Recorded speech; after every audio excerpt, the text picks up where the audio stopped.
Wheel of Time Spoilers podcast.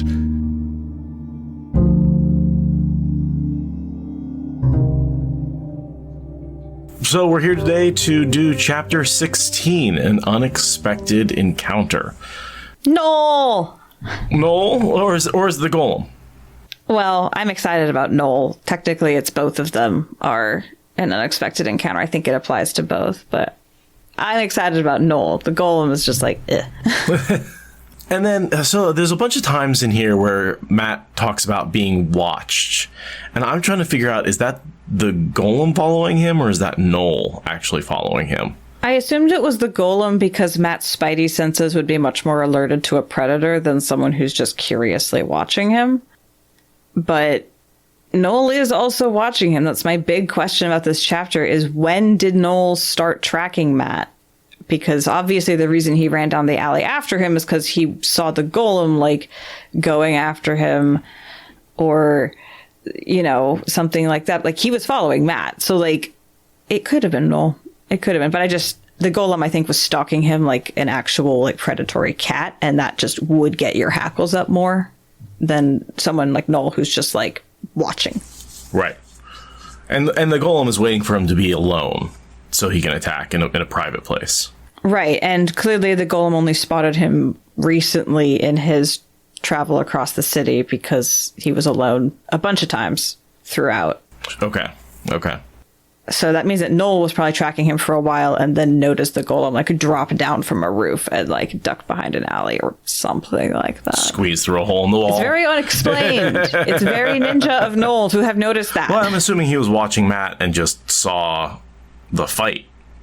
Oh, you think he was just in the alley with Matt and saw the Golem knock him down? Yeah. Yeah, that tracks. That tracks. So yeah, I think he's just been following Matt across the city, and the Golem spots him much later on than Noel does in the afternoon. That's the only way that it works out, I think. But that's at the end of the chapter. We should probably start at the beginning. Well, why? I mean, it's only the order of the things. An unexpected encounter, and our symbol is the Mickey Mouse ears, or the snake in the wheel. Taviran, yeah. So that's where we're going with this one. I mean, it makes sense, unexpected encounter, right? Like, Taviran puts everybody in the right place for Jane Farstrider to show up and rescue Matt, right? Like, yeah, really Jane's Taviran-ness is what's making this scene go, I think. Matt's Taviran-ness is taking a backseat to Jane Farstrider. The walk back to the city was better than 2 miles, across low hills that worked the ache out of Matt's leg and put it back again before they topped a rise and saw Abu Dar ahead, behind its extravagantly thick, white-plastered wall that no siege catapult had ever been able to break down. The city within was white too, though here and there pointed domes bore thin strips of color. The white-plastered buildings, white spires and towers, white palaces gleamed even on a gray winter day. Here and there, a tower ended in a jagged top, or a gap showed where a building had been destroyed. But in truth, the Seanchan conquest had occasioned little damage. They had been too fast, too strong, and in control of the city before more than a scattering resistance could form. Surprisingly, such trade as there was this time of year had hardly faltered within the city's fall. The Seanchan encouraged it, though merchants and ship captains and crews were required to take an oath to obey the forerunners, await the return, and serve those who come home. In practice, that meant largely going about your life, as usual, so few objected. The broad harbor was more crowded with ships every time Matt looked at it. This afternoon, it seemed he could have walked from Abu Dar proper across to the Rihad, a rough quarter he would just as soon never revisit. Often in the days after he first managed to walk again, he had gone down to the docks to stare. Not at the vessels with ribbed sails, or the seafolk ships that the Seanchan were re-rigging and manning with their own crews, but at craft flying the golden bees of Ilion, or the sword and hand of Erod Daman, or the crescent of Tyr. He no longer did. Today, he barely glanced towards the harbor. Those dice spinning in his head seemed to roar like thunder. Whatever was going to happen, he very much doubted he would like it. He seldom did when the dice gave warning. So, yeah, pretty good setup for what's going on. there's a bit of foreshadowing about the harbor and the fact that he no longer goes down there. And we can talk about what exactly happened there. Later, we get hints that he was actually hauled off physically by Queen's guards. Yeah, but we get a hint here about the return having arrived. He doesn't notice that for a couple of pages, but it's right there.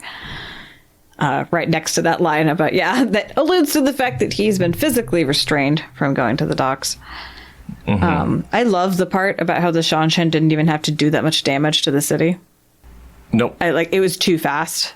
Like, they literally didn't even have to do more than shatter a few things, and that was enough. Like, it just really showcases how devastating it was. Like,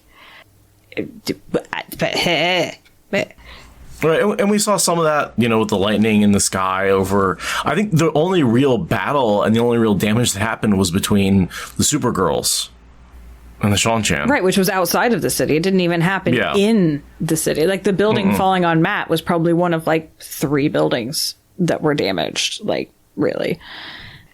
Yeah, and I also, the other aspect of Conquest, right, is that most people are just going to put their heads down and get along, right? There's this line that, absolutely. If you just are allowed to go about your life as usual and just a couple of concessions, the bulk of people are going to go along with that. That's a very big part of what Conquest means. It's not about occupying a space with a wall of soldiers. It's about hearts and minds, right? If you terrify people into putting their heads down and going along, then you've won. You've won. You don't have to do anything else. That's all you need. Well, and Abu Dar was never a particularly powerful nation. It was more of a city-state. And so you just, Seanchan walked the soldiers right through the streets, right up to the, city hall and said, this palace is ours. The rulers are ours. And, bow down. And we are now in charge. And there wasn't really, it's not like there's outside forces that can come back from outside the city. It's not like there's anybody within the city who has the strength to resist.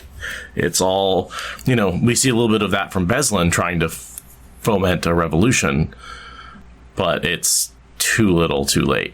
The Seanchan make it very easy to live under them, unless you step afoul of their justice system or are a woman that can channel.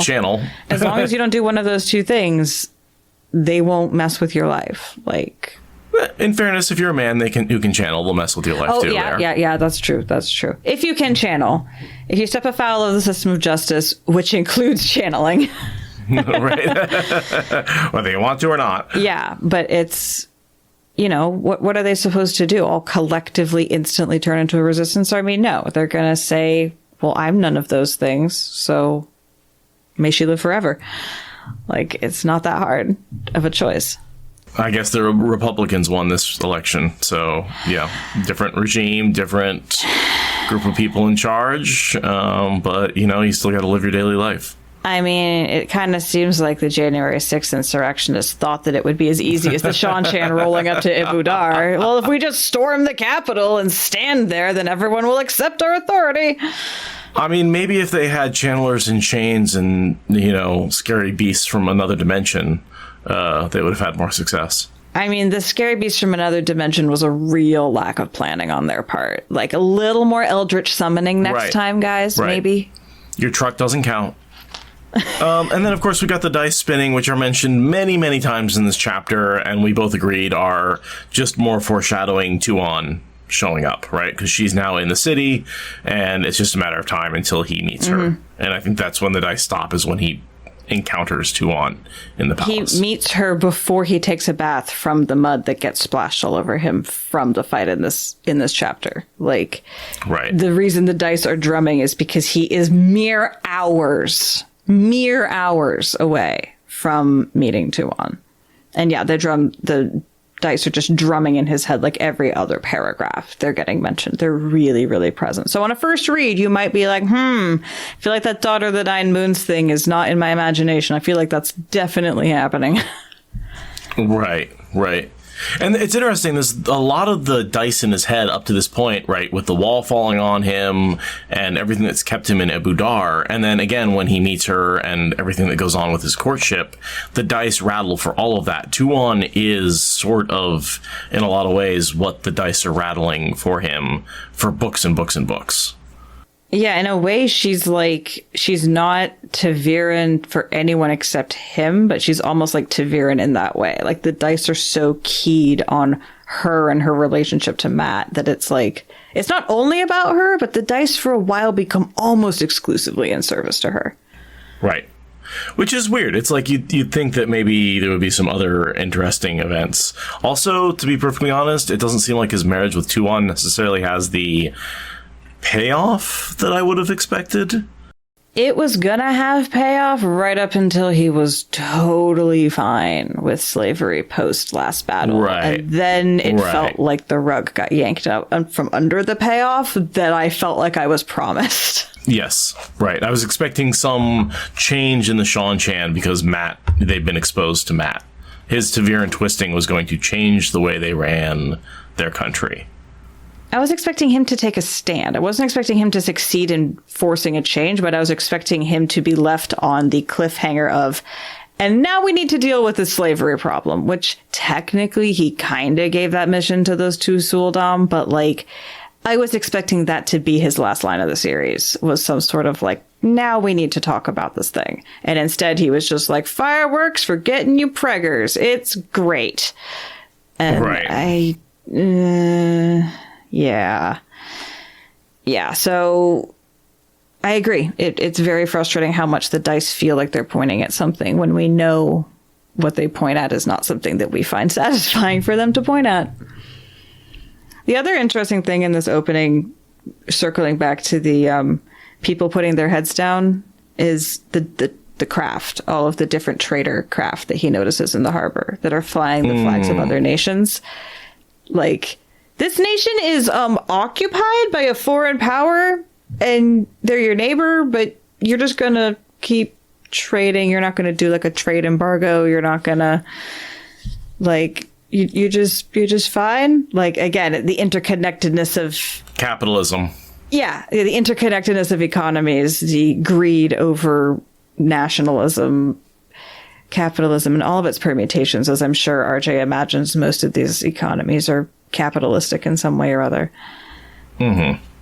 Yeah, it's just, as people go, so do corporations. And Robert Jordan says that a lot, that like no matter who's in charge, the merchant's got to merch, right? Like yes. He definitely makes that point that like it doesn't matter about the battles, which I think is actually a little unrealistic because I do think trade slows down and gets affected, and you can have embargoes and you can have political reasons why there is no trade, but yeah, that's not, there's just not enough power. And the Seanchan want to encourage trade. They don't want to shut it down, so they're trying to make it happen anyway. And it feels like these other nations, these like Ilian and those folks, don't have the power to stop their merchants from going out and trading. Yeah, I think it is unrealistic, but also this is a world that's shrinking in a way that our world is not, right? Like, they're a world in retreat. The nations are shrinking and losing territory, and their technology isn't really advancing. So, yeah, I think there's a little bit less level of cohesive. The economy is not a monolith in the way that maybe we imagine it could be. And yeah, probably a lot of these traders are like, do I look like an idiot? Why would I ask my ruling class for permission to trade? I trade. That's what I'm going to do. Merchant's going to merch. I think that's right. Ilianers are basically Ferengi. I mean, that does seem to be what RJ is saying.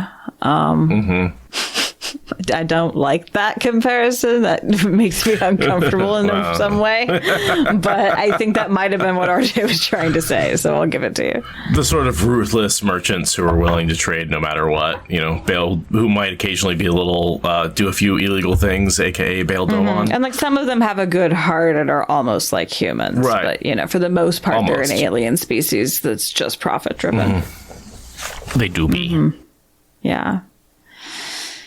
Well, that's sad. Okay, anyway. The next thing I've got is a giant, long-ass description of the Seanchan. Like, it's a billion Seanchan. We've just got Seanchan. Matt dreads Tylen. Right, I skipped over most of that. More Seanchan.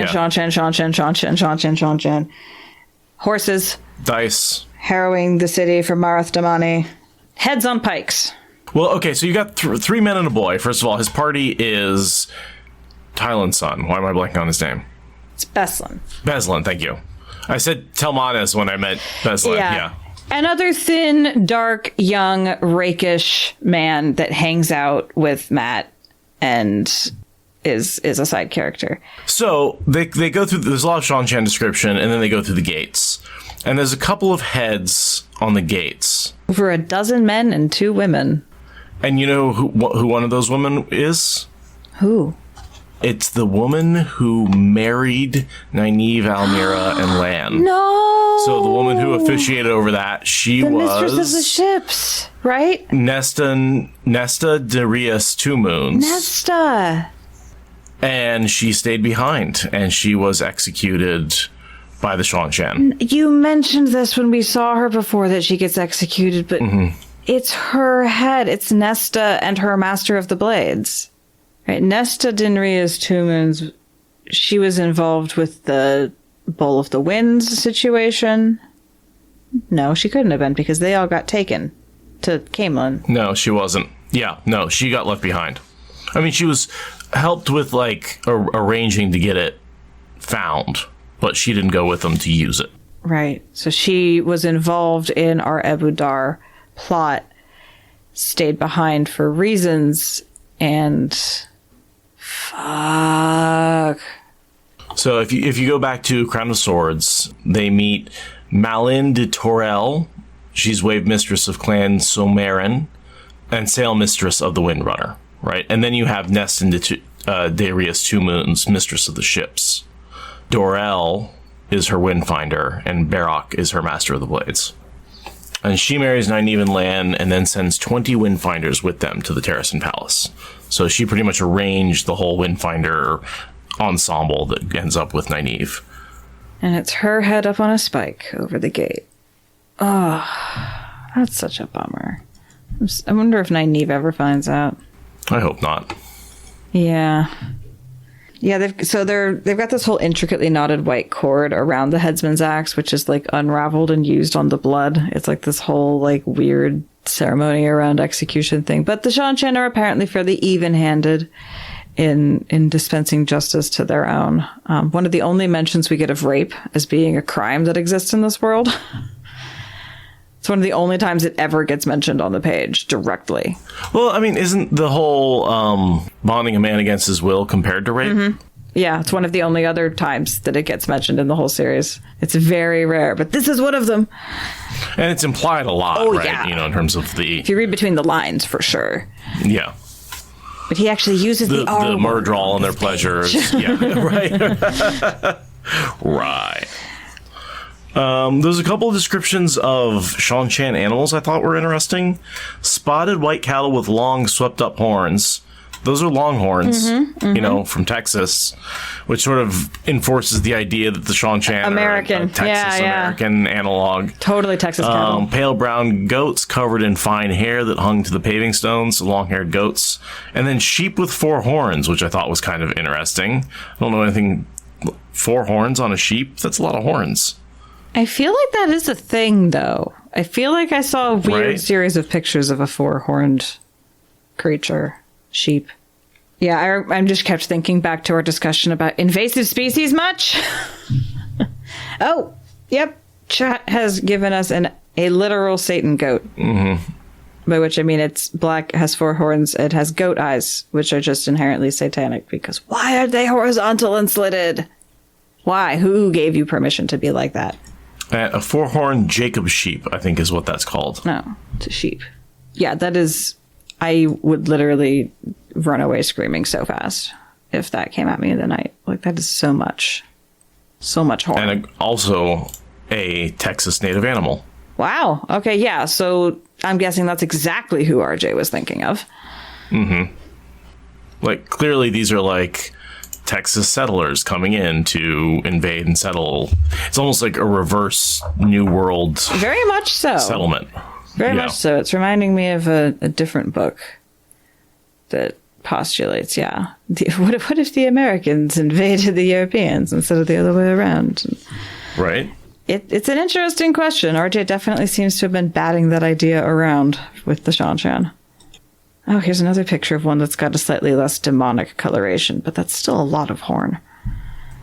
It's why I kind of love Rosamund Pike's portrayal of the Seanchan in The Great Hunt. She did the audiobook for The Great Hunt.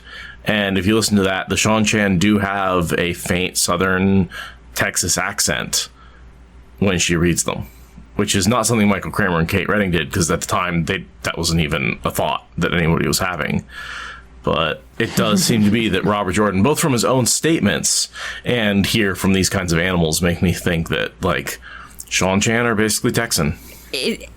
And now it's a big continent, so there's a range of, I assume there's a range of culture.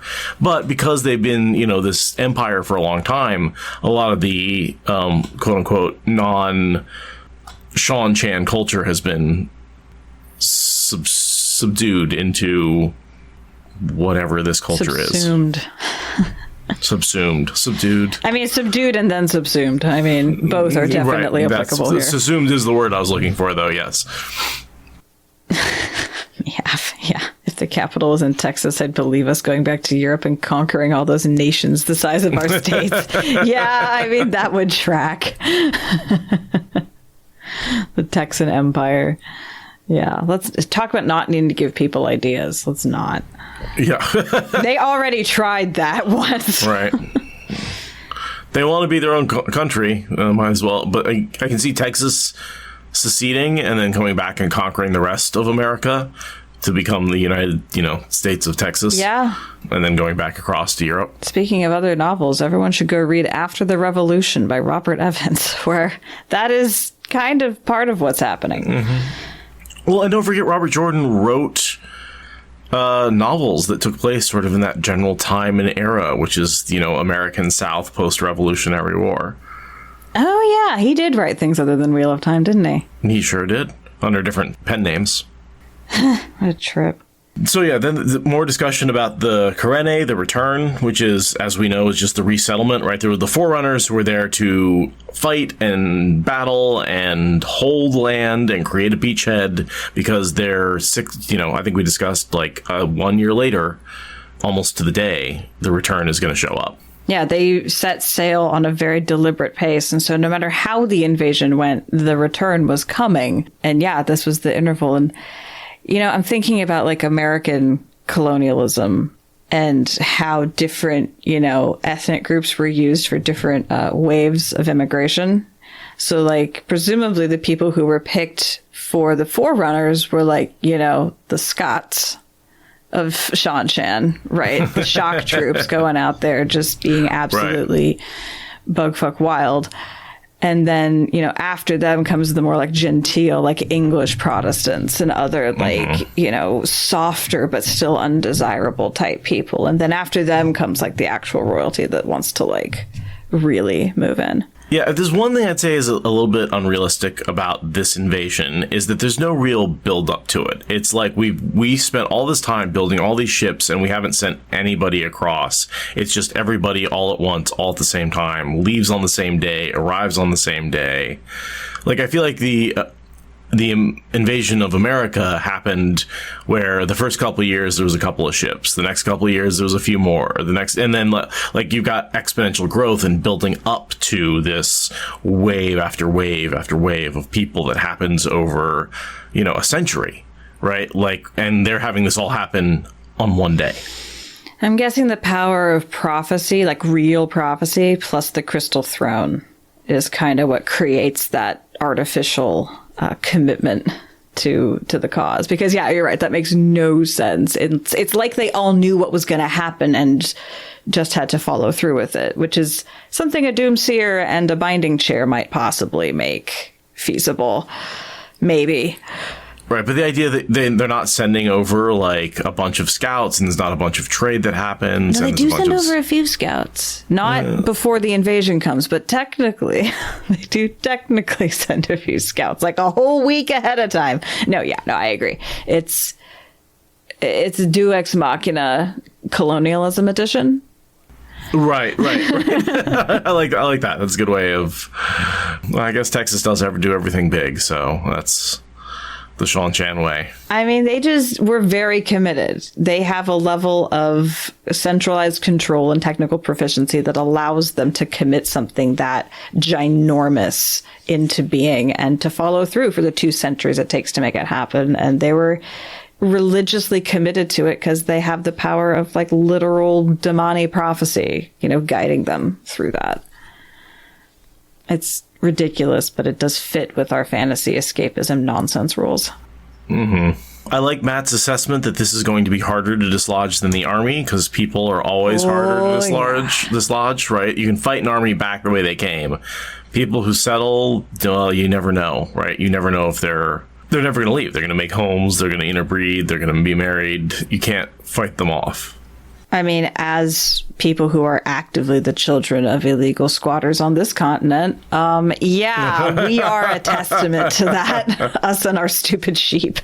Without wiping them all out, right? Like, without wiping out the invaders to a man. Right. Yeah, because there hasn't been enough separation for something like, smallpox or syphilis to really develop in either of these continents and create that sort of wipeout thing. Right, because it's only been 2,000 years. Yeah, don't know if that's long enough. Plus, they're all coming from the same base society, right? So, like, the same base animals and poxes are going to be there. Like, they haven't speciated out in their epidemiology yet.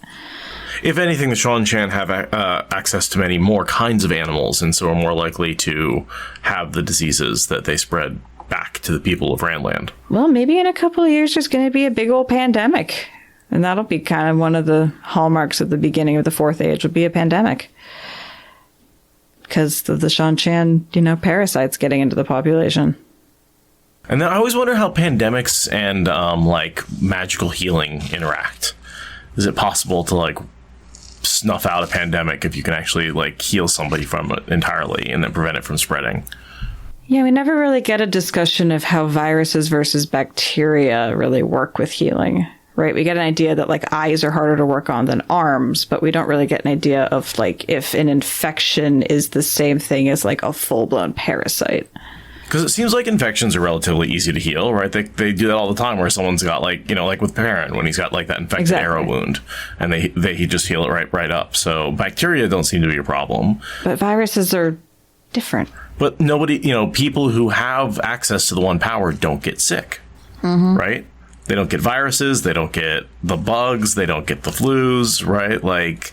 People who have access to the one power don't get ill on a regular basis. Which, by the way, great fucking side effect.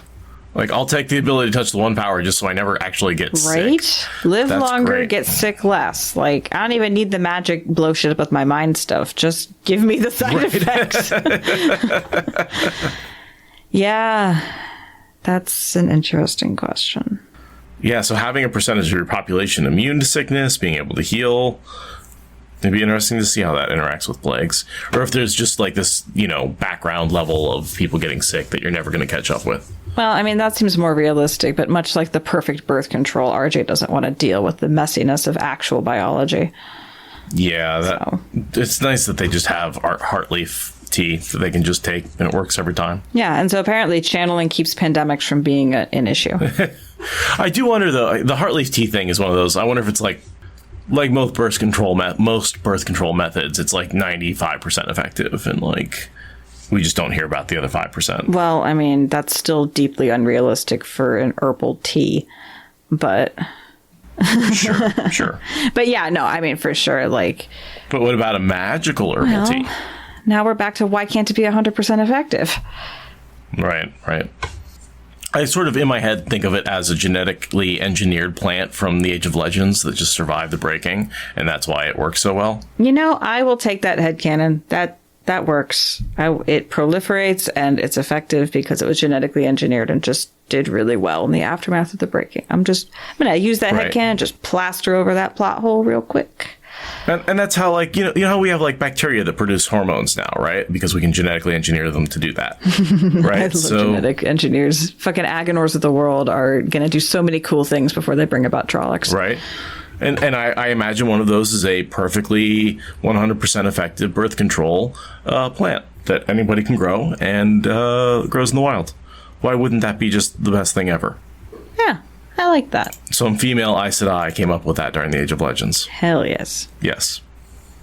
Anyway. Headcanon accepted. The invention of Heartleaf tea. Yes. So he thinks a lot about the boats and how many people are coming. And then there's a little bit of reference to him trying to buy passage on a ship, and how the queen's not going to go on easy on him, and then possessive was hardly the word for Tylan in these days. Blood and bloody ashes, the woman might have decided to marry him. Like, this idea that she's actually had people carry him back from the docks when he tried to book passage. She sent out soldiers who physically restrained him and brought him back into his prison. Palace. And he wasn't even trying to buy passage. He was just asking around, but that was enough to get him physically accosted, and carried back to the palace. And he even earlier has a thought that, like, it's not that bad. Not really. And then he has all these thoughts about how he, like, literally can't leave. And it's like, I don't know if you're reliably narrating how bad this is, Matt. Yeah, I think it's worse than you might think. Yeah. Even Beslin thinks she's gone a little bit over the edge. Yeah, exactly. We got that in the last chapter, that he thinks she's been over the edge, and now Matt's sort of telling us a little bit about what going over the edge means. And it's like, yeah. He can't even talk to ship captains without being physically removed to the palace. Like, okay, Mom, that's a bit much, bit possessive. And he's out in these ridiculous clothes. And also, like, she has to watch her, like, fondling Matt all the time, because she just has no sense of, like, public displays of affection not being a thing for everyone. It's a lot. The whole palace is, I think, a little bit cringing, but, like, going along with it because she's the queen. The one thing I will say is absolutely ridiculous, though, is Matt complaining about his empty belly. You're in a city and you have money on you. Buy some fucking food. I know, right? Like, there's street food everywhere. Like, just stop at an inn and buy some food. Like, it's not that. No one's not going to say... Like, yes, it's busy. It's packed cheek by jowl. Everywhere's busy, yes. But, like, stand in line. It's a thing. Right. Yeah, I don't quite understand how he's in a city packed full of inns that are packed full of people, and yet it doesn't occur to him to become one of those people and eat food. I mean, there's the whole, like, oh, no, people are staring at my clothes and I'm going to get yelled at. But, like, he talks about how he leaves, he's just looking for a dice game and he's just drifting around. And it's like, why don't you buy food? Mm-hmm. He's become a lord and has forgotten how to people. Yes, Ilijan. It's, yeah, I agree. I don't understand that on his part. And I love this line. Why do people always want him to be a hero? Sooner or later, that thing was going to get him killed. Like, it already did a couple of times. We'll probably continue to do so, yes. Yeah, you may continue to die. That's fine. You can just shrug off death. That's why you're Odin. Right. Yeah. So this is where Matt gets clued into the fact that Beslin is trying to plot an insurrection and Tom is in on it. But Tom's like, I'm only in on it to try to make sure that it doesn't happen. I swear, because I'm cool and old. Well, they're trying to recruit him because he's lucky and he's got money, and, you know, obviously that would help us. Right. And Tom's like, I can totally topple a regime using Game of Houses stuff. Please don't go out into the streets with, like, Molotov cocktails. Please let me do my political machinations thing. Right. Well, I think he's going to use Beslin, right? He's doing to Beslin what he's done with Rand, which is be the sort of political ally in the background who's pulling the strings and controlling things, and he's taking the young man and raising him up. Tom may have a weakness for helping young men with power. Yeah, he's drawn to it, like, you know, a bee to honey or whatever. It's his kryptonite. It's his seduction thing. It's what he needs. We get a whole sequence of mentioning Rand, color swirl, Rand, color swirl, Rand, color swirl. Right. Again, reiterating things that we've seen multiple times from these characters, which is that Taviran is connecting them. He hasn't hit pictures yet, but it's coming hard and fast. No. Which, again, we are not very far away from the last battle in terms of final timeline. Yeah, we're getting there. We're coming along. Because we've got the rest of this book, which doesn't take that much longer in terms of time. Then the next book is a bit of a flashback, even. And then I think Knife of Dreams is about a month. And then we're in last battle times. So we're really looking at 5-6 weeks until the last battle. Yeah. At least the first salvos of the last battle. Sure. I mean, the last battle takes a while. So, yeah. Different times in different places. I love that part, honestly. It is actually kind of fun. The Dark One is a black hole that's distorting time. Spaghettification of the battle for all of existence. That's actually what the threads are, is the spaghettification of people's threads as they get closer. They actually get physically stretched out and become the threads that Rand can weave together. Yeah, totally. Let's see. A bit of the idea that Suroth, Dark Friend Alert, is in charge of Ebudar, and she's sort of in control. You know, Beslin is ranting about the fact that, like, this isn't our country anymore. You know, we have to do whatever Suroth says. Right. It's the occupier. It's a very, like, Roman Empire sort of occupation. Like, we're friends. We're friends. We're friends. Like, okay, I'm not saying no.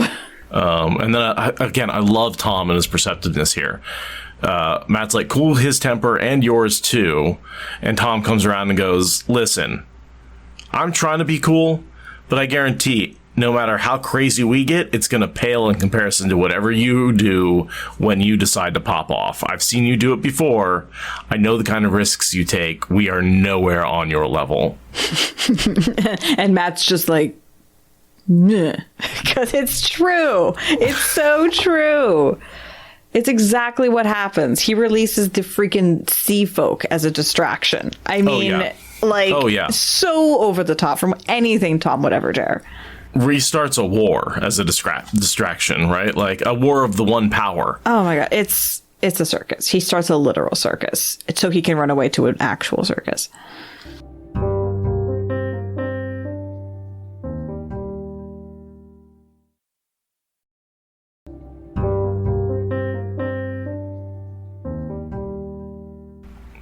Okay, quick question about a saying here.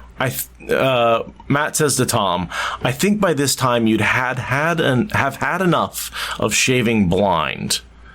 And Tom turns around and says, with you around, even the barber is blind. And I was trying to figure out what he meant by that. I think what it says on the tin, I never thought of it being anything deeper than that. Like, shaving without watching what you're doing is a dangerous... Because they're using straight razors, right? So you could, like, totally cut your throat if you're shaving without paying attention. Oh, so he's basically saying, oh, you're going to get your throat You're going to get yourself killed. Like, you're just flinging yourself into situations and figuring it out on the way down. And that's going to get you killed someday. And Tom's like, nobody can plan for situations with you. Like, even the barber is blind. It doesn't matter how trained you are for a situation. When you come into the situation, no one knows what's happening. I also love Beslin's whole, like, well, we kicked the White Cloaks' ass one time. We can totally kick the Seanchan's ass. So it's like, the White Cloaks are the most pathetic military force in the entirety of your continent, and the Seanchan are on a scale that no one on your continent has seen. This is not a one-to-one at all. You are blowing smoke up your own ass so hard right now. I love Matt's response is, I don't take risks unless I have to. I don't take risks. Yeah. Yes, Brigida. We need a hero.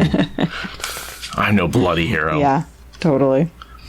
So he's thinking about how many Seanchan there are and how hard it's going to be to drive them off. And we get a reference to, there was a rumor that there was a fight with the Ashaman to the east a week ago, which is probably a reference to Rand doing his whole lightning with Kalendor thing.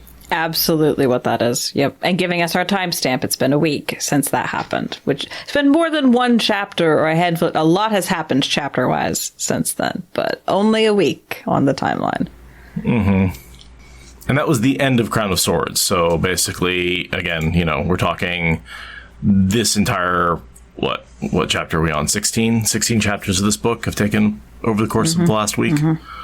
Yeah. We get a very weird, cringy paragraph about Matt and Tylan's relationship when he was still confined to bed. He, got her to wager forfeits, and then when she wouldn't let him go, use them to be kinky back at her, and to be his little switchy self. And that apparently was fun for a while, but didn't pay off in the long run. And it just feels really cringy because it's like, oh yeah, he kind of likes it. He's kind of into it, but also like everything else in the chapter. It's just... Right. It makes me wonder, what are the forfeits, right? What is that? What does a forfeit mean that he's gambling with her? Basically, you do what I say for the night, or like... I'm guessing so. Kind of like Lan and Nynaeve's marriage, but in the context of gambling rather than marriage vows. That's what I assume. Some sort of weird submissive domination thing, because that's what RJ was into. So he dices with her and wins, obviously, because he's Matt. What is he? He must be dicing some forfeits that he's like, I'll do what you say without struggling in exchange. Right, or like weird, humiliating shit, you know? The opposite. Like, it's just strange. I mean, probably some of it was fun and games and like not sexual, and probably some of it was like just weird experimental shit, and some of it was like very, very kinky and sexual. Like, I mean, I imagine that this was the bulk of him being bedridden or bed confined from healing, which would have been a few weeks. I mean, they had a lot of games to play. I imagined the forfeits ranged pretty widely. Yeah, 6 weeks, something like that, yeah. Since the forfeits ran out, she had been twice as bad as before. So, how big is the dildo she pegs him with? That's... It's not necessarily something he's consenting to. No. Yeah. I like Jedi Pants said in chat. He likes soft BDSM and she is about no safe words. That seems like a very accurate description of the dynamic. So like he was able to like make it work for a minute, but like she's just always going to be able to outstrip him. And like he was only making it work in the context of a prison environment. I mean, at that point, his body was as much the prison as anything else. But like, right, because he cannot escape.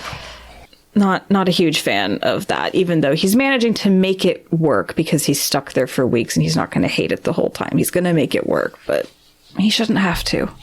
It's a very interesting look at the dynamic where he's forced to be there, and in a lot of ways that does make it very rapey and very involuntary, but at the same time he's making the best of a bad situation and trying to have fun with it and trying to like convince himself that he's okay with it, and like then you can in your own head kind of be like, oh yeah, well he's okay with it, therefore it's okay. And it's like, well, it's not how that really works.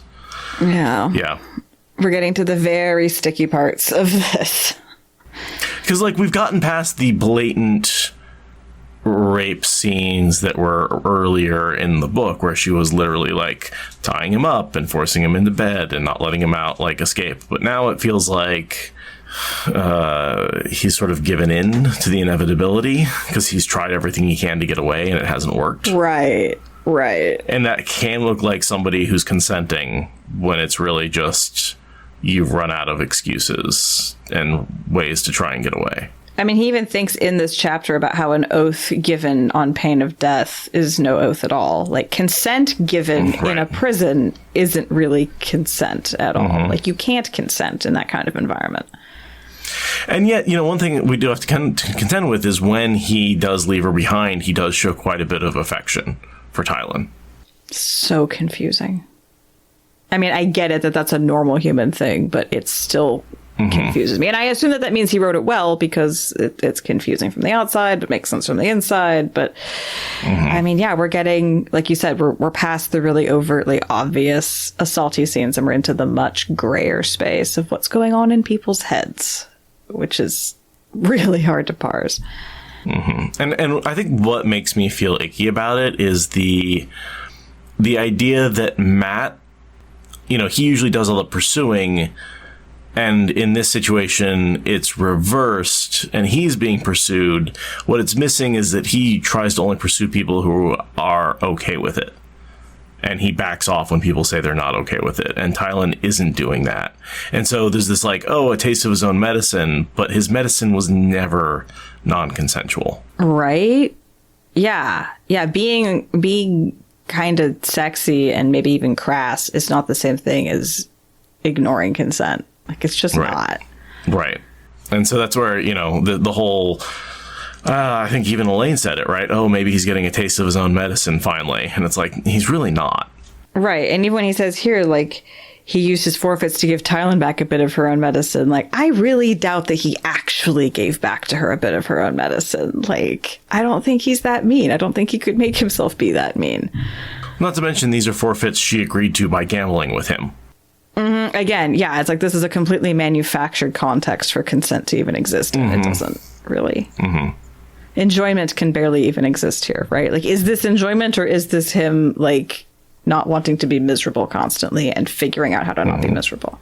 So he thinks about getting money out, and I think later we figure out that doesn't he get like a hole in the tile in the Wandering Woman, and that's where he ends up sneaking all his gold. That's how he meets Jolene. Right. Yeah, no, that's a really, really important part of how he gets out of Abu Dar is when he goes back to the Wandering Woman and reconnects with Satala Anan and gets that cubby under the floor. She who is no longer. Yes, that is what he's currently on a quest to find and has not yet found. But that's what he's thinking about here is he needs that space to squirrel away his stuff. And like it's so funny too how like his process of finally managing that, like Tylan inevitably notices and is like, oh, I guess you're leaving me now. And like it's so weird. She's like, oh, I was done with you anyway. Like, yeah, it's like all this work and like Anyway. Another mention of the dice, which are just scattered all over this chapter. Like the dice, the Tuon is coming, right? It's just the drumbeat of Tuon. Yeah. He's learned the hard way. He's in no condition for a fight yet. Again, reiterating how thoroughly that wall fell on him. Right, which is funny because in a couple of pages, he gets in a fight with the golem. But he struggles very badly to hold his own with that, and the only reason that it works out is because he doesn't have to really sustain the fight for more than like a round of D&D combat. Right.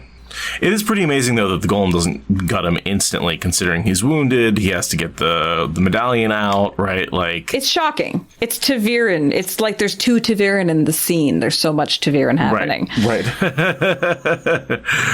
It's that thing he steps on that saves his life. So, and then another mention of the dice, right? Like, I mean, it's just... They've never been this loud before because it's about your marriage. And then 2 paragraphs later, his stomach growled almost loud enough to drown out the dice, right? Like, I mean, it is just... It's almost a little overkill. Like, Jordan, we're used to picking up on subtle clues. Like, you don't have to bash us over the head. Totally. Please, all right? Like... And then Matt does another quintessential Matt thing, which is say that he knows the entire alley system of this city as well as he knows his own hand. He's been in this city for like, what, a month or two? And he wasn't even mobile for a good portion of that? Like, only Matt can just casually be like, oh, yeah, no, I memorized the entire maze of alleyways in this whole city. I mean, not the Rahad, but like, it's just only Matt can get away with saying that.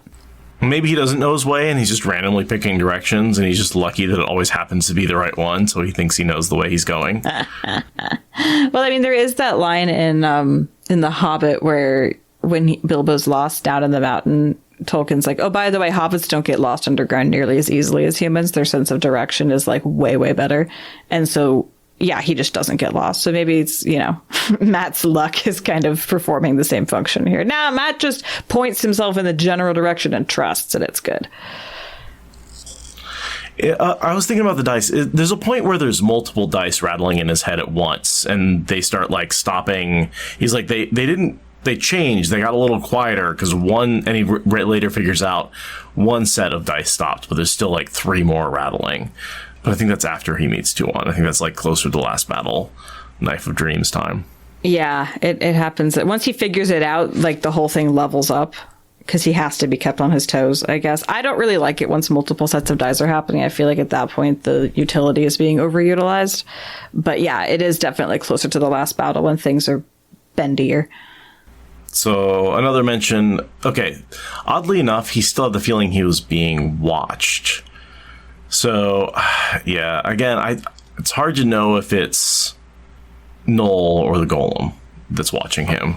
I really do want to stick with my interpretation from the top of the chapter.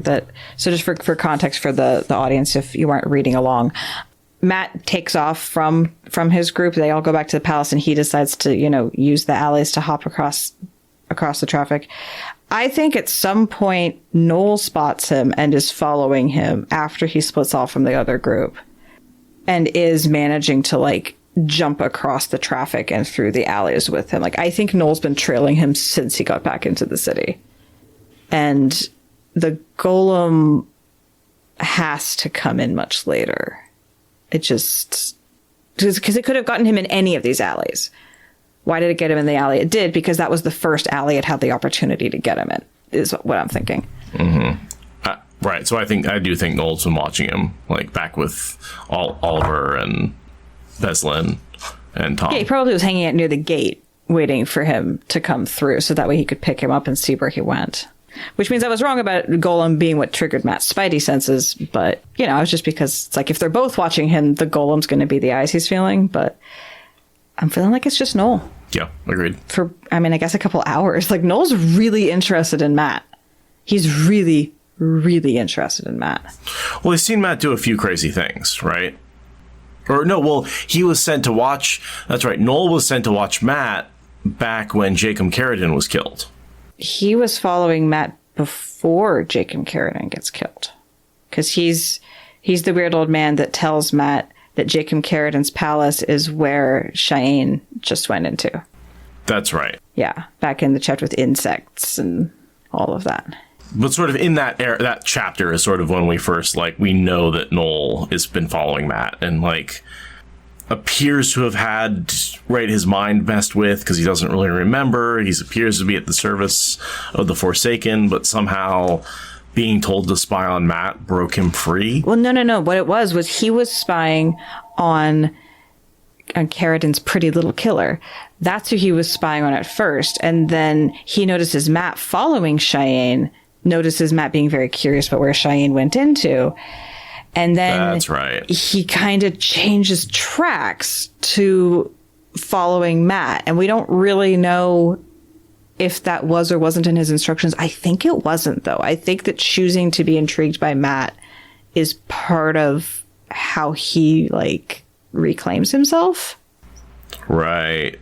And that actually might be why he has interest in Matt, is, Matt's presence helped him break free of the compulsion. Or at least started to loosen something. I am so curious about exactly what's going on with him. But I don't believe, was sent to look after Matt. And he's intrigued by Matt because he gets a little bit of himself back when he's around Matt. He starts to feel more like he has his own agency. And he's just like, well, if I stay around this guy, maybe my life will make sense. Maybe that's what's going on. So the Golem attacks, and Matt slips on something hard and falls, and that fall is the only thing that saves him from the Golem's initial attack. Taviran. Right. Yeah. Whoa. It's just like when I think there's a crossbow bolt and Rand doesn't get hit because either someone steps in front of him or he turns and looks. Pigeons come up. There's so many. Yeah. Isn't there one where Perrin turns to in his saddle and it scores his chest? Yep. It happens to all of our boys. It's quintessential tropey fantasy. But it's what Matt needs because he's in no shape for a fight. He needs a straight ahead physics accident. Yeah. Do you ever figure out what he stepped on that caused him to fall? No, I figured it was just a roof tile or a broken rock, plate, or just some random, just some bit of garbage that was harder than the rest. I wanted to have some significance to be something important that was dropped, but nope, just garbage. Yeah, some of it's hard. That's all I figured. For all the detail that Jordan puts in, Matt stepped on something hard seems to be the most vague. Could you be like, oh, it's a rock or a helmet or a piece of shell? It seems like it wouldn't be that hard to come up with something in this refuse that was unexpectedly hard. But no, just something hard. There's just refuse. It's a thing. Okay. Jordan being lazy. Yeah, so lazy. He's obviously a lazy author. Clearly. Yeah, he basically didn't even write anything. These books just sort of coalesced out of the ether. Well, they're clearly based on, rumors and myth. And they're also ripped off Game of Thrones. Well, book one, he clearly just copied Tolkien, right? And then... It's so true. But it's a loving copy. So we get a fun action sequence. Starts out with the reminder that this ripped out Nalisian's throat with one hand. And it's just a really fun, the description of the Golem and the way he moves is just terrifying and wonderful and great. It's got the scar on its cheek from the last time it encountered him, which tells you it can't really heal from those wounds.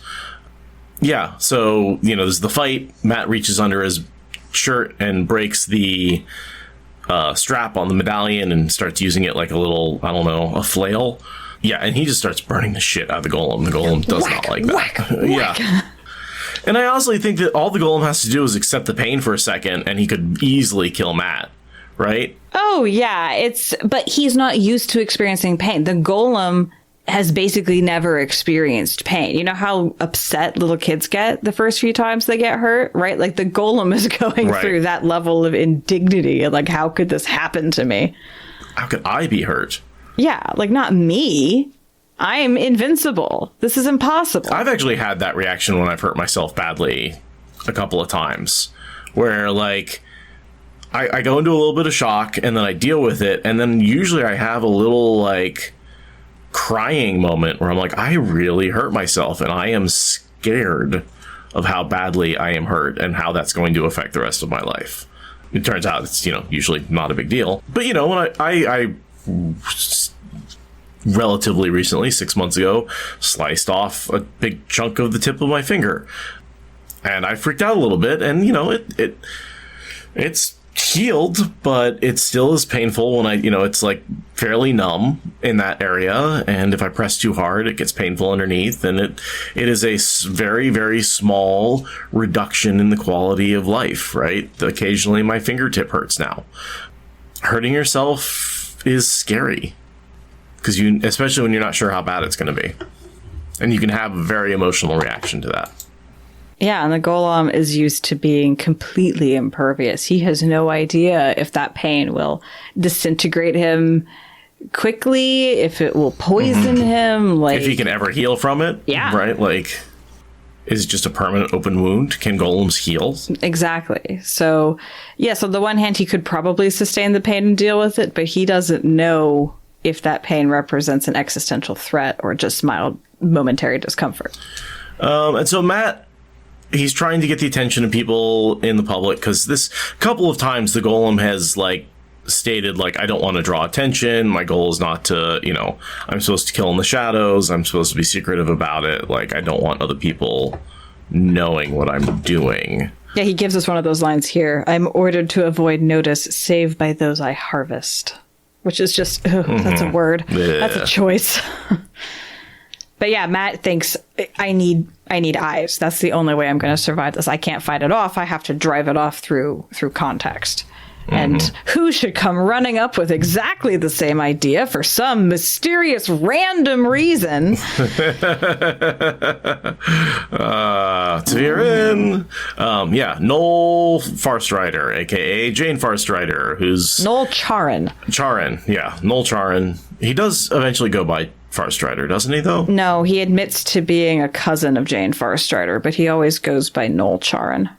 But yeah, his backstory, if we want to talk about it a little bit, his wife died. He wasn't there because he was out adventuring, and he was essentially abused by Shamael.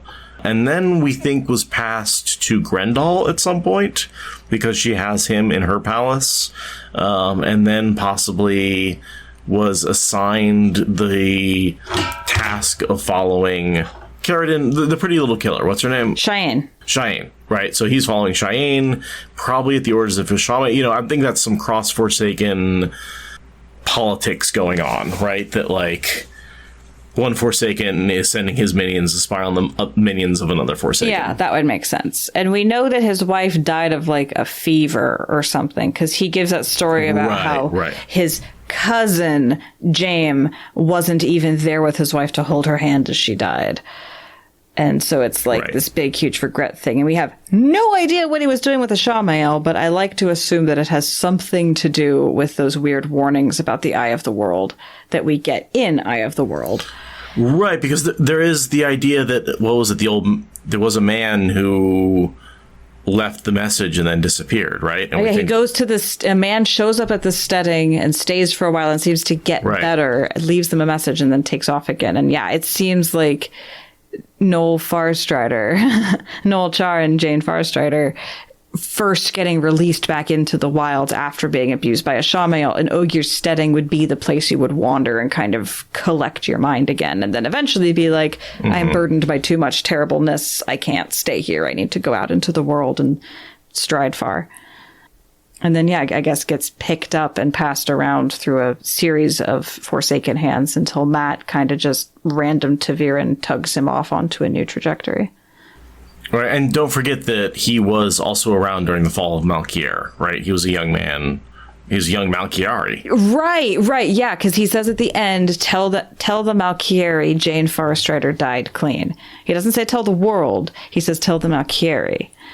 So that means that he is actually Malkieri, and his wife didn't die in the fall of Malkier. And that's just a whole nother layer to his story, because no one knows that Jane Farstrider is Malkieri. That's not part of the Farstrider myth that we ever see talked about.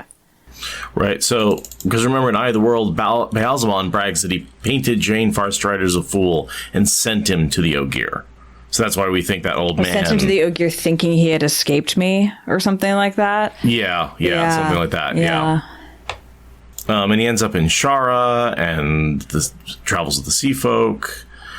And so I'm wondering if his behavior as a young man had something to do with what happened for the fall of Malkier. Like, was he, a friend or trusted advisor to one of the key players that, creates the fall of Malkier happening and feels responsible? So in 1955, Jane Charon captures Cohen Fairheart and brings him to King's Justice. Cohen Fairheart, if I remember correctly, he was a Malkier nobleman and a dark friend. Right, Fairheart the dark friend. Right, and at his urging, Brienne goads her husband into leading her army into the Blight, right? So he convinces the wife to convince her husband to lead the army into the Blight, which is sort of the whole leads to the downfall of Malkier. Right, because that kills a fuck ton of people, including the king or the heir or something like that. Right. So the idea is he brings the guy who initiates the fall of Malkier to justice, and that's one of his. That's how he got his initial name and started to become famous. And then he went on adventuring before the actual fall happens, but after the fatal blow has been struck. Gotcha. Huh. So he doesn't feel guilty for the fall of Malkier, but also he wasn't able to save it, even though he did this thing.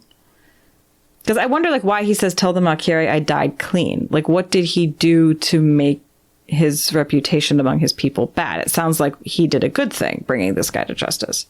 I'm assuming that has more to do with what he did later under Ishamael's auspiciousness. Oh. And that, there was some betrayal that happened, which we don't really know that much detail about. But, I'm guessing some of the things he did under the influence of the Forsaken make him regret his role in history. So he did that as a Malkier. Whatever he did under Ishamael, he did as a Malkieri, right, with the reputation of the man who brought in Fairheart and all of that stuff.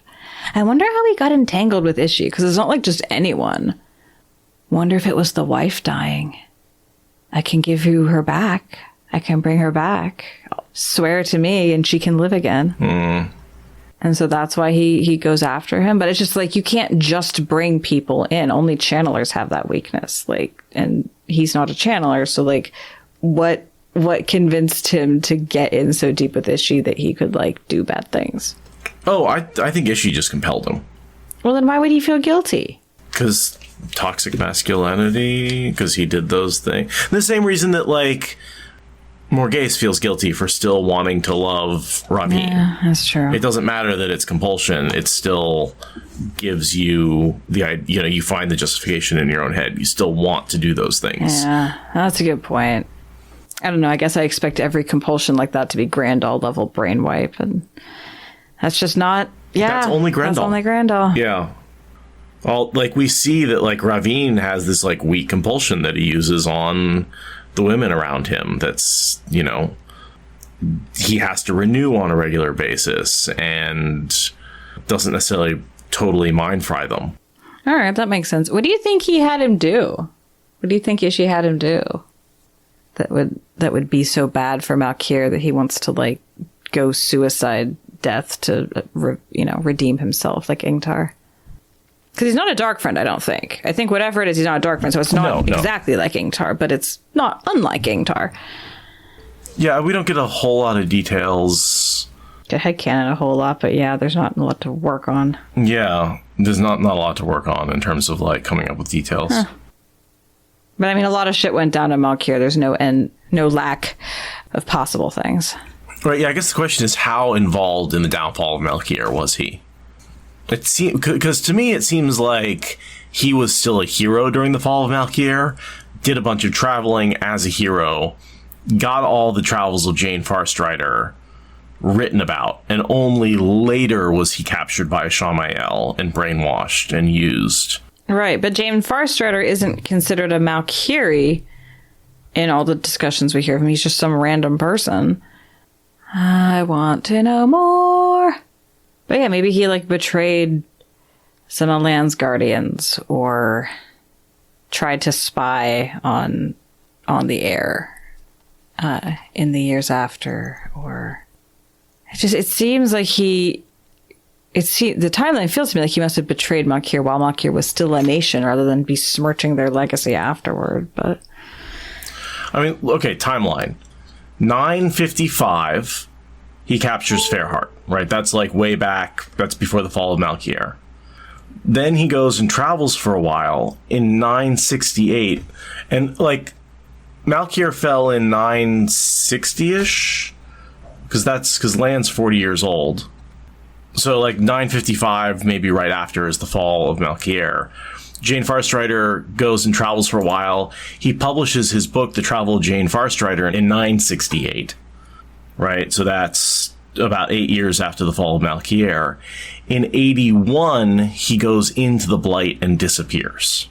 Okay. In 981, after a trip to the Blight, goes so far, he may even go all the way to Sheol Ghul. And that's presumably where Ishi introduces himself. Mm-hmm. And then about 20 years ago, which is 980. 80, yeah. So it's right around the same time. Right around the same time, he appears at Steading Shangtai, near death, tells the Ogier the message about the Dark One, intending to blind the eye of the world. Yeah, so maybe it's just that he's ashamed of having slunk off and had his own life after the fall of Malkir, rather than like staying with any of the refugee groups to like try to rebuild. But there's a huge gap between 968 and 980. There's nearly 12 years where he's published the travels of Jane Farstrider, but he hasn't yet gone to the Blight and been converted to the Dark One. So who knows what he was doing in that middle time, but I don't think he was on the Forsaken plate until much later. Agreed. Not until he went to the Blight. So yeah, there's huge gaps in this timeline when he could have embarrassed the Malkiri legacy of his heritage. Huh. Someone write that fanfic. And then obviously since 81, he's been at the hands, it's been since Rand was born, he's been doing Forsaken things. Right. His mind hasn't been his own in the better part of 2 decades. Yeah. And yet being near Matt is enough, apparently, to give him a bit of his own agency back in short order. And so that's what he's doing right now, is he yells that he's coming with a whole gang of people to get rid of this fellow, and the Golem scoots, and then he comes up beside Matt just in time to see the Golem vanishing into the tiny little hole in the wall. Which he mentions he's seen before. I think that confused a lot of people, but because people are like, oh, he's seen the Golem do that before. No, he's referring to more death in Sheol Ghul back in Book 1 when he turns to mist and disappears into a hole in the wall. Yeah, that's a reference back to literal Book 1 when he gets the cursed dagger, like that moment. Yeah, it's not referencing a prior encounter with the... I mean, technically, he has seen this happen with the Golem before. But yeah, he's referencing... When he says, I've seen it before in Sheol Ghul. Shadar Logoth. But yes. Yeah, but Jane Farstrider's like, I've never seen anything like that. And also, you went to Shadar Logoth and survived what? Right. Yeah. Which tells you that he is a worldly man who understands the danger of Shadar Logoth. Also, him not seeing anything as an old man means he's had a lot of adventures, right? Like, oh, I've never seen anything like this.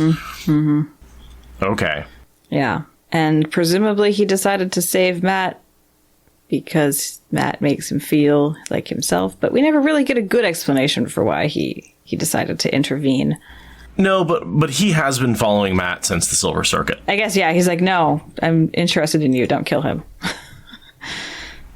Right. And there's a moment here where Matt says he looks familiar, and like, well, there's been a couple of times where Matt's seen like an old man on a barrel or something like that, who we think is Noel. And he literally talked to this guy in front of Carradine's palace one time. Right. And then he immediately vanished as soon as Matt looked away. But like they've literally talked before. Right. Of course, Dark One's own luck. And Matt doesn't like that. Because he thinks it might be true, because it kind of is. It kind of is, yeah. And yeah, they introduce each other and kind of do the look up, look down, and exchange names. And oh man, Noel's hands, it was all knobs, as if every bone had been broken at the same time and had healed badly. Oof.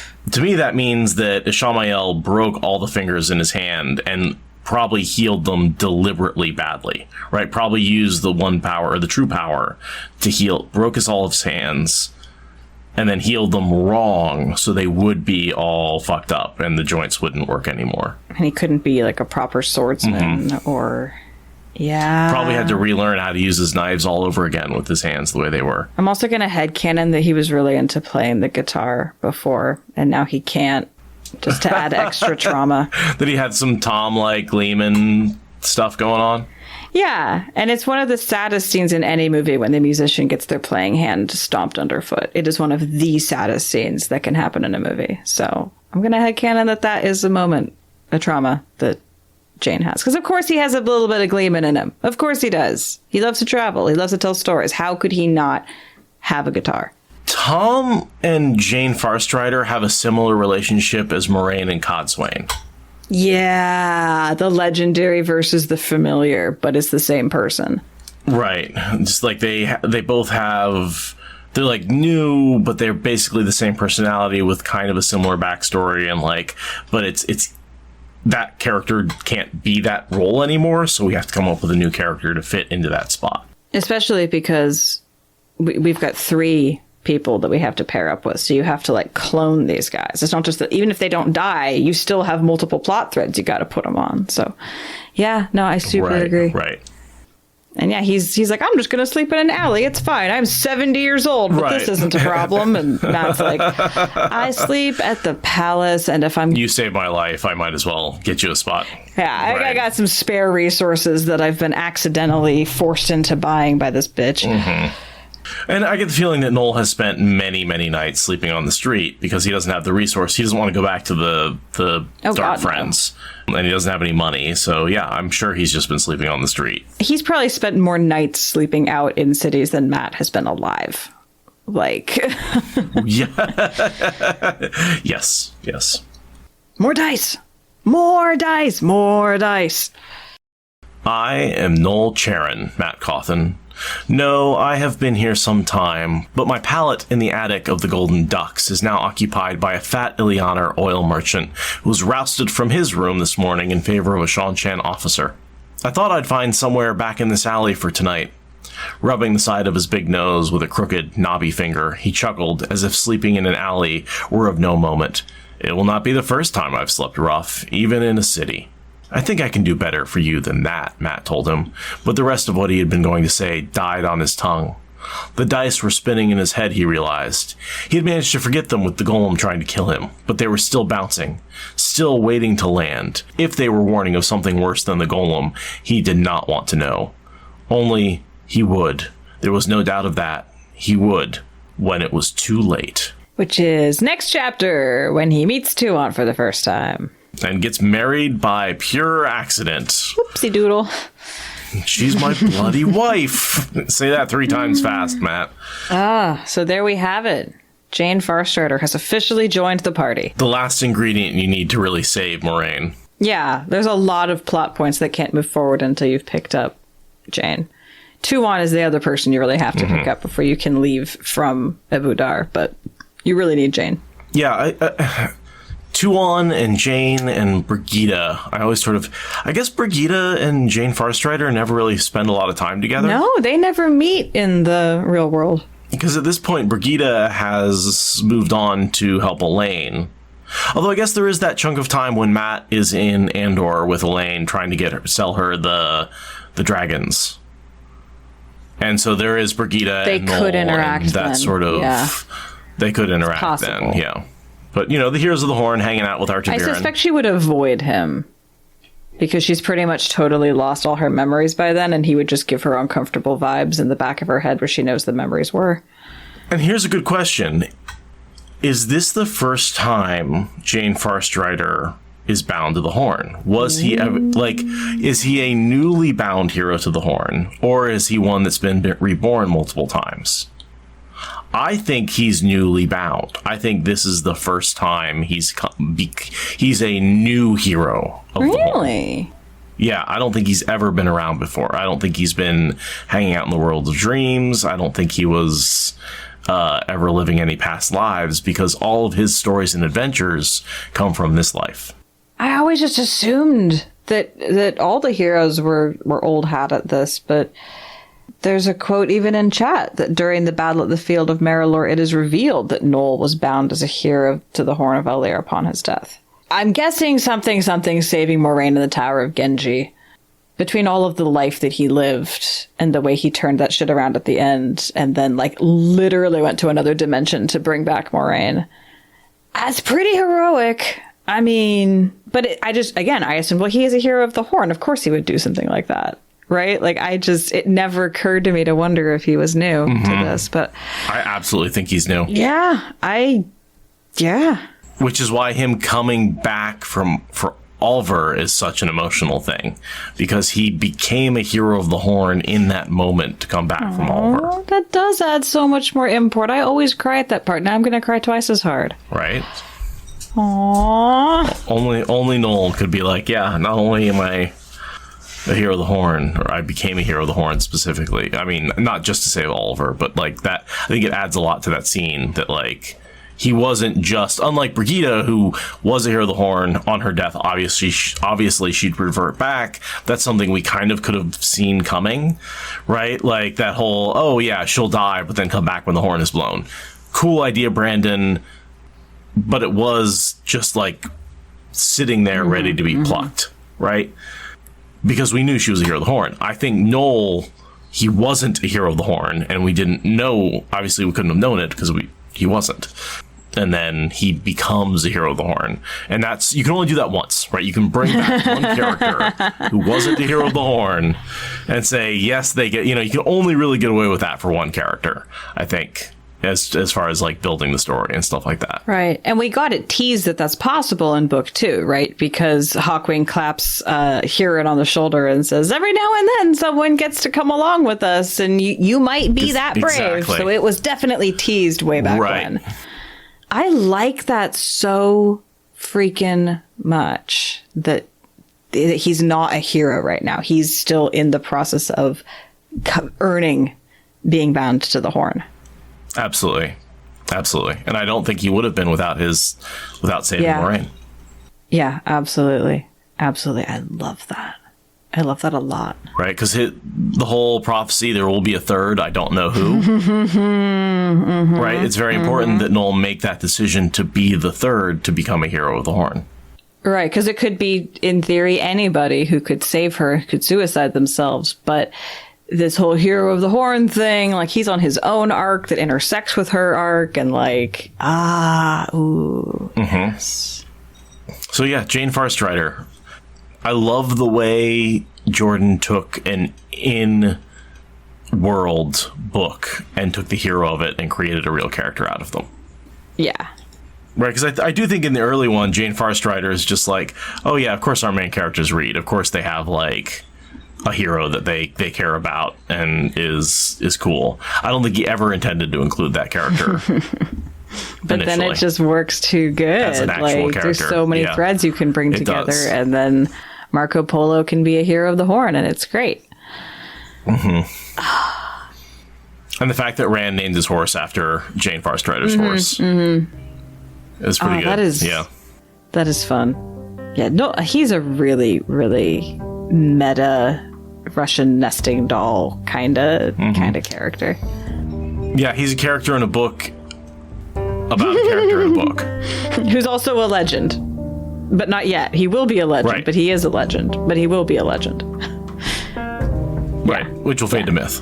It's so good. So good. All right, and that is chapter 16. Next time, we'll be back for Pink Ribbons, and we should have Morgan as our guest. Oh, excellent. Yes. Good, then I can let her do some of the talking about the whole Thailand pink ribbon stuff. Yeah, we got 2 on trying to buy a mat, and we have the whole pink ribbon thing. So yeah, we've got Podcast the Dragon coming on to help us deal with that. Goodness.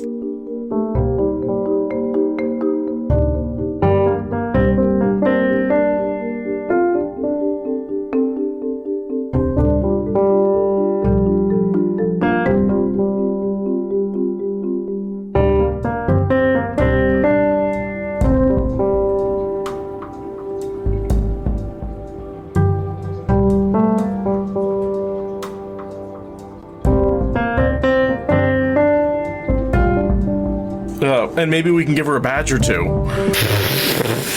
Yeah, why don't you tell the good people about that? For SpoilerCon, I wanted to buy everybody very nice con badges, right? So looked at a bunch of different websites, and a lot of them were just nightmares of interfaces. So I ended up going on this one that I thought worked. Designed these beautiful badges. If you're here in person, you can sort of see them on the screen. You know, SpoilerCon icon, fancy fonts, name on the top front, Watt Spoilers in the bottom. They're high quality, they're thick, all that kind of stuff. In the ordering form, it included a list, and it said, please, put, if you want these data fields to be filled with different data, put data 1 in list 1. So I listed everybody's names. They sent me a copy of the first name, which happened to be Morgan, and I approved it.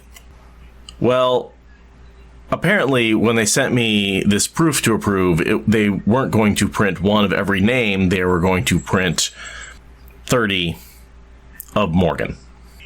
And just Morgan. So I currently have 30 name badges for Morgan from Podcast of the Dragon. In all pronoun associations, some pronouns, no pronouns, every kind of pronouns. They got that part right. They got that part organized. Oh, I didn't even notice that. They totally did the pronouns right. They changed the pronouns those are all correct. From. They just my fucked God. The names. They just fucked the name at the top. I didn't even notice that. So they actually, wow. Yeah. Wow. So they did notice one field of variation, but not the other one. Wow. Yeah, we had a party of 30 people all named Morgan. Morgan. Yeah. A bunch of different people. They're all, it's like a Morgan convention. Yeah. A Morgan convention. Oh my God.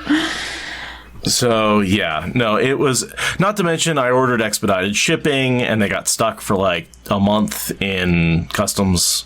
So, like, not only were they not going to make it on time, but I just received them for an event that happened 4 weeks ago. Yeah, that's a bummer. But maybe Morgan will find it amusing when we get together to talk next week. Yeah. So Morgan, if you want name badges with different pronouns on them, we have lots. Morgan will have name badges for the rest of her life. They all say SpoilerCon on them, but it's for 2022 specifically. It's a very niche thing. For 2022. You can cosplay as yourself at SpoilerCon 2022 for the next 30 costume parties. I do want to send these to her, though. I feel like she's local. We need to get these to her somehow. Yeah, I should just go out for a beer sometime and pull them out and be like... Oh, man. Oh, yeah. So, fortunately, I have a wonderful girlfriend who went out and bought plastic sleeves and, those sheets of labels, and we ended up, and has a color printer at work. And so she printed off a bunch of name badges for everybody. It worked out fine. Yeah, which were fine. And then people were putting their room keys into their badges to carry them around with. And I thought that was a pretty good idea. I did that for a while. So it worked out. But that's really funny. It's late and it's just wrong as hell. Yeah. So, what ended up happening is they sent me they said, please review our product. And so I reviewed it with a 1 star, because obviously it's not what I wanted. And then they actually called me and were like, what happened? And I was like, it's not what I asked for, and it was late. And then they're issuing a refund. So good. Because there's not a whole lot we can do with those. So it'd be nice to have that money back. You know, obviously we use the lanyards, and they're not issuing a refund on those because the lanyards actually were pretty nice. Yeah, no, those are and fine. did arrive on time. Not going to be too ridiculous about those. Yeah.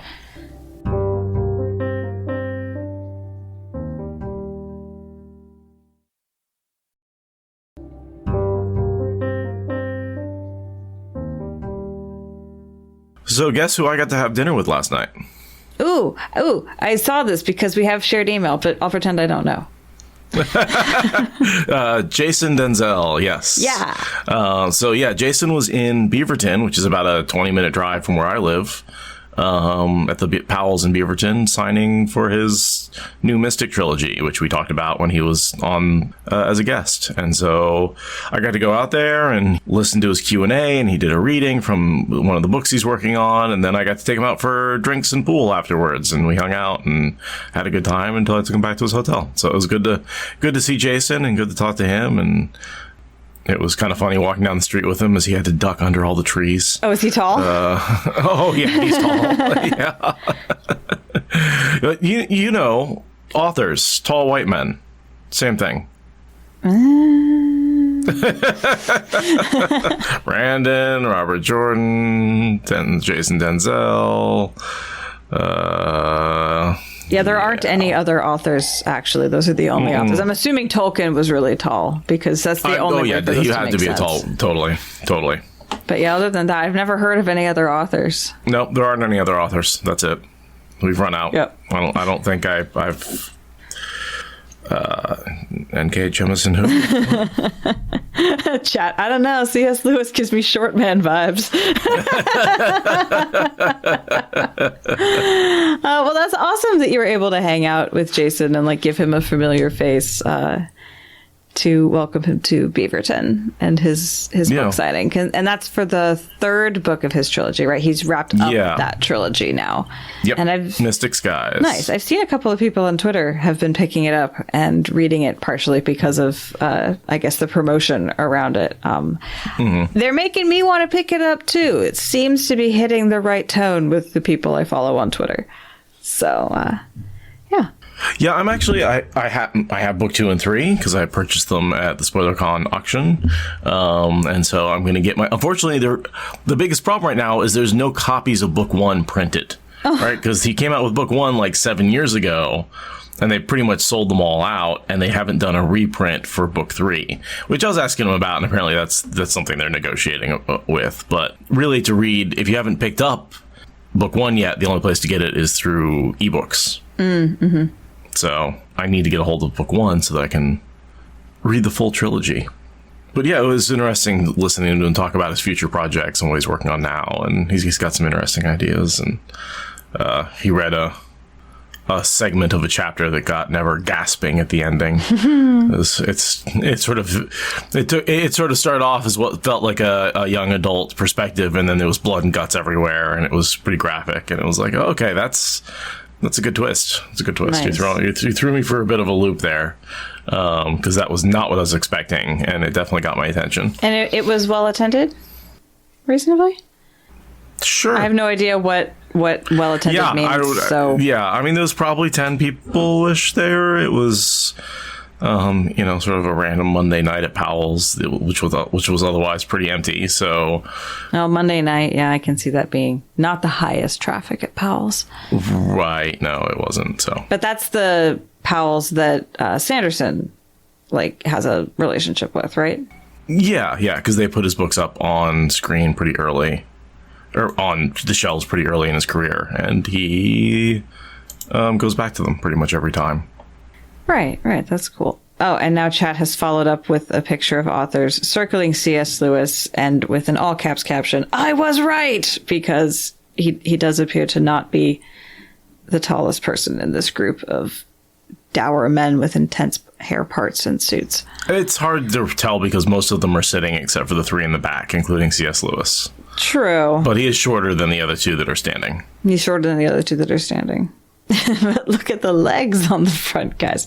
It's true. It's true. Those are some very leggy They boys. probably made the tall guys sit. Yeah. I wonder who all these guys are. Who are all these guys? Villagin. Is this like the Club of Douchey Writers Anonymous or something? Oxford grads of his class. Okay, yeah, douchebags. Yeah, that makes sense. You could have just said douchebags. You didn't have to say Harvard grads. Oxford. The Oxford. douchier douchebags. Oh, That's okay. like OG douchebags. Oxford was founded in like the 1200s. It's really douchey. Sorry, I mistook the wrong Oxford for The Harvard. wrong Ivy League bullshit I'm institution. apologizing. God, ultimate ivory tower bullshit there. I've been listening to Mistborn Era 2, and it's been really interesting to hear Wax and Wayne. So Wayne is sort of Brandon Sanderson's funny... He can heal from pretty much anything, and he can stop time, so he kind of, in a lot of ways, doesn't really have to worry about being hurt. So he's just like Brandon's funny guy who can like pop up, take a bullet, and go, haha, that was fun, and then like go away.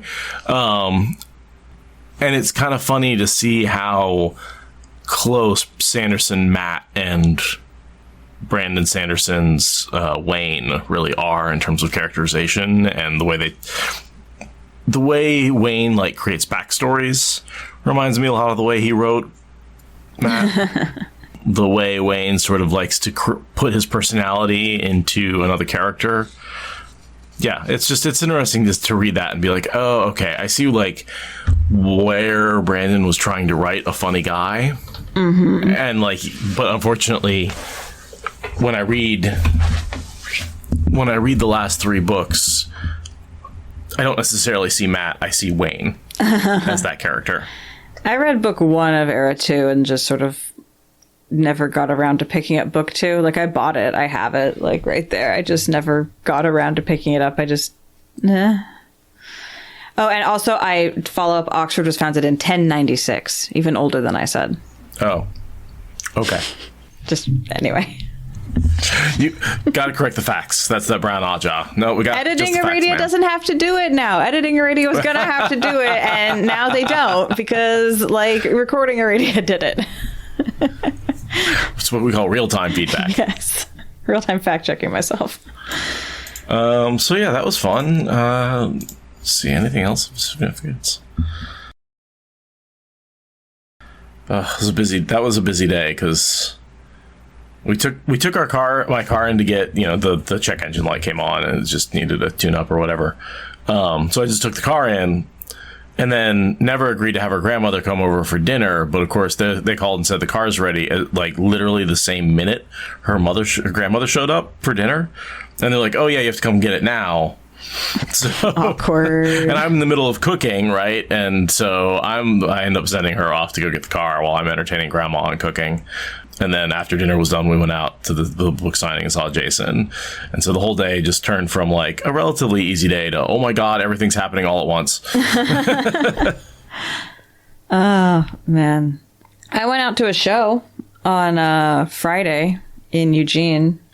That was pretty fun. It was about as whelming as I expected. It wasn't overwhelming or underwhelming. It was just the whelming that I was expecting. But it was fun. I went out with Brandon and my brother, danced our little butts off for a whole bunch of time, and it was really fun. It was terrible sound. Oh my God. Like, the acoustics in the building were awful. Like, when I took my earplugs out to readjust them, it was just so bad. When you could hear the high end, it was so bad. But we put the earplugs back in, and then it's just all the excellent whoopee bass, and that was fine. But it was terrible acoustics. And the bands were, like, fine, but, like, yeah, I listened to these guys. I wouldn't pay more than how much I paid to get in to see them. That was... Right. And, like, one of them, or probably all of them, but one of them especially is very much like, they go to Burning Man, wow. And it's like, yeah, this is music to be very high to and dance to, which, like, don't get me wrong, is a fun time. Right. But it's also what it says on the tin, and some of their choices I had my hackles standing up from like what they were mixing. Like, oh my God. So they mixed some music that one of my favorite artists ever, which is fine. Fine. You can mix other stuff into your sets. Fine. But don't fuck up the landing that bad. Like, oh my God, this is really good music. And you have been in this game long enough. You should know that you need to stick that landing, and they didn't. And I'm literally still mad about it. Like 5 days later, I am so salty that they fucked up that song so hard while I was out there trying to have a good time. And it was just like, what are you doing? Who is paying you? Anyway, that's my personal life struggles. Very first world problems. This is the definition of a first world problem. But it was a fun night anyway. It was fun to go out with my brother and my husband and just party. Like, it was a good time. Yeah, it was a Saturday night. We had a bit of a Halloween party here, a Halloween/birthday party for Never's sister. Fun. And yeah, it was good. It was actually surprisingly, what happened is our neighbor across the hall from us was also like, it's also her birthday. So we just sort of, and we're friends with them. So we had like a joint party where people were like coming and going between the two apartments. And we just had music going, and there was probably like 40 people here between the two apartments. It was a little crazy. And I ended up making like flan for the birthday cake was flan. And yeah, just a lot of snacks and fun cooking and fun drinking. And I got to show off my whiskey and got to show off a few other little projects I've been working on. Oh, that's nice. Yeah. And it's just fun to have people come in and be like, oh, I love your apartment. It's very nice. Like, it's like, yeah, we worked on it a little bit. Anyway, I'm turning into a boring adult is what I'm trying to say. I'm like very excited when I have like a little house party and people come over and compliment how like nice the house is. Dude, like that is me also. Like all I'm going to do is squee and ask you like, logistics questions. Like this will become a boring adult podcast very quickly. We should probably return to our misspent youth and fantasy right, of novels. Reading fantasy. Right. I think it's about that time. Yeah. Thank you for listening to the Wheel of Time Spoilers podcast. Rate us in the Apple Podcast app or support us on Patreon. Is that good enough?